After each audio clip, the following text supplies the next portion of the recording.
Lord. Good My God, John Lord. Poles. That's James Sam. I'm Kyle Madsen. Joe Brazil with us on the Insider, sponsored by Jiffy Lube. We're hanging out with you till noon. Then we'll hand it off to D'Lo and KC, and they will continue to try and make sense of the Kings offseason so far. They wind up not trading Malik Monk, and that's kind of where I want to start right now. Is the Malik Monk's name has come up in multiple kind of trade rumors leading up to the offseason. Mm-hmm. And it makes me wonder if the Kings are shopping him or if teams just want him. Maybe Detroit said, yeah, hey, this is a guy we need and we think he fits with Cade Cunningham, Jaden Ivey, and all that. Or are the Kings going, hey, we have a glut of players at this position. We're looking for hard-nosed defenders who are going to do the little stuff on the margins, and Malik is too inconsistent offensively. He doesn't play enough defense, and we just don't. We're just Like, I think that's one of the other things that sticks out to me here is, okay, so Malik Monk has been involved in all these trade rumors. Mm-hmm. His place, where I believed Malik Monk was he's a perfect six man. He is the emotional fulcrum of the Kings. He is what their roster, what on their roster passes for this vocal leader. He is their most important player. That's the train I've been on. Mm-hmm. But it at least appears that that's not the case anymore. Because I can't believe if that was the case, they'd be willing to trade him for Dennis Schroeder. Which, again, that didn't wind up happening, it doesn't sound like. Yeah. But that was very much like what was bandied about last night, it was going to be the sign and trade, and it was going to be Malik Monk for Dennis Schroeder. And if that's the case, I don't know how you move forward with him on your roster. Okay, so you said something there that really stuck out. He's the emotional fulcrum. Mm-hmm. And I think sometimes when when you switch management and they bring in a whole new group of people, mm-hmm. you want to change the emotional fulcrum of a team. Like, I think that's possible, that's where we're at with this. Like, Scott Perry walked in the building, and from what I know, he interviewed like every single person in the building. Like, no stone unturned. He wanted to get a feel for what was happening in Sacramento from top to bottom. We're talking about ball boys. We're talking about locker room attendants and mm-hmm. Trainers. And he sat down with everybody and got a lay of the land. Sometimes the lay of the land, things come out that maybe make you uncomfortable as a GM, or maybe things come out that, like, look, it's not like, I think when you look at Malik Monk, he is a lightning rod for energy and everything else. But that doesn't mean that it's always positive. Like, there are certainly times where, Mike Brown and Malik Monk went toe to toe because Malik Monk thought practices were too long. Mm-hmm. There are times where, Mike Brown lost his job, and there are players within the walls of that franchise that had gone to management and asked for Mike to not be there anymore during the summer before. It's very possible Malik Monk was one of those guys. Like, there are enough things that happen here where, Malik has been pushing and pushing and pushing to be the starter, then was the starter, and it didn't go well. And the team struggled, and the team fell apart. And then you look and like, okay, well, how do you go back? We kept saying, well, you can't really go back once you press that button. Well, they have to go back. Like, if this team is going to survive, shout out to Lost. He's got to be somebody who goes back to a position that he was at before that realistically isn't what he wanted to do. So, yeah, I get it. He loves Sacramento. I get it. He's been embraced by the fan base, but like, there are certain points where you got to wonder, like, how much blood is on people's hands behind the scenes, and which players have some of that blood on their hands. And sometimes it's just that. It's just like, hey, we need to switch things up. You talk about, again, an emotional fulcrum.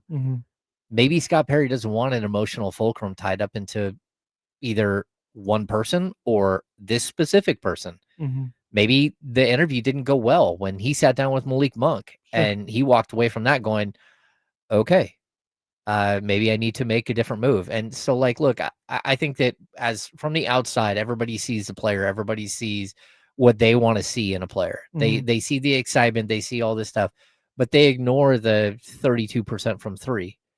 They ignore the bad turnovers. They ignore the blown defensive assignments because that's not who they want to see.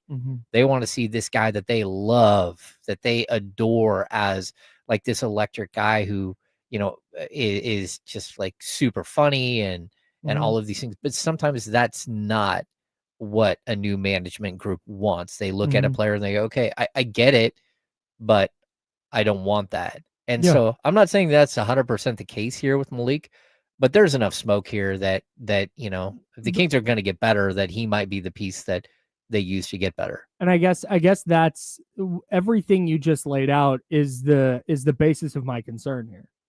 What if they can't trade him? And now you have this guy who has been, we'll continue using the phrase emotional fulcrum, who has been that, who's now in the locker room, and it was clear there's some kind of, I don't even know what to call it. I don't want to say friction, but it's clear that whatever Malik Monk does on the court or off the court, I have no idea, but there's something there where the Kings said, we're going to move on from this guy. Mm-hmm. And if they're not, you have him in your locker room still, and I don't know how you navigate that. Because he's not just going to go sit in the corner and go about his day and do his thing. He's just not wired that way. So I think they've now presented another issue here where I saw last night, I saw the same thing you did on social media. Like, oh my God, how do you trade Malik? It's like, now I think you have to.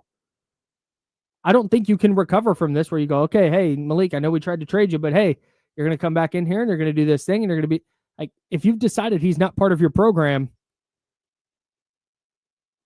I don't think you can go into this year with him in your program.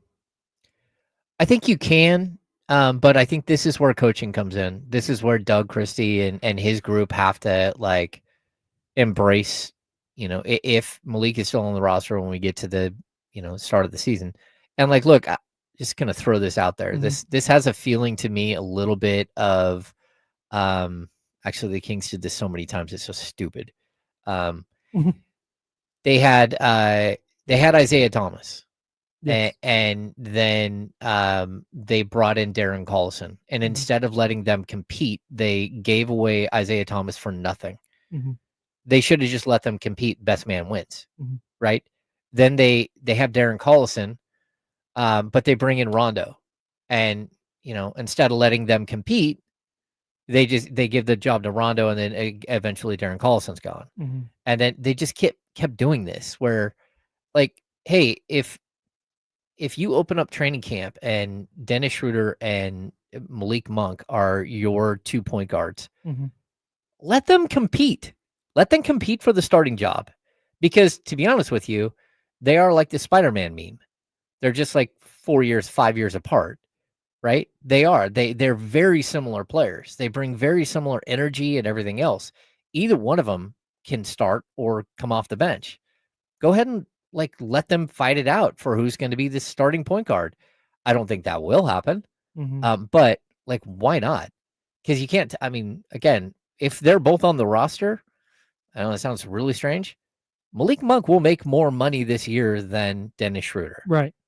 Like, let the best man win, if that's what you're going to do. So I'm okay with it. I'm also like, I understand full well that Malik Monk could be attached to a different trade, especially if the Kings have been chasing Russell Westbrook and wanted both.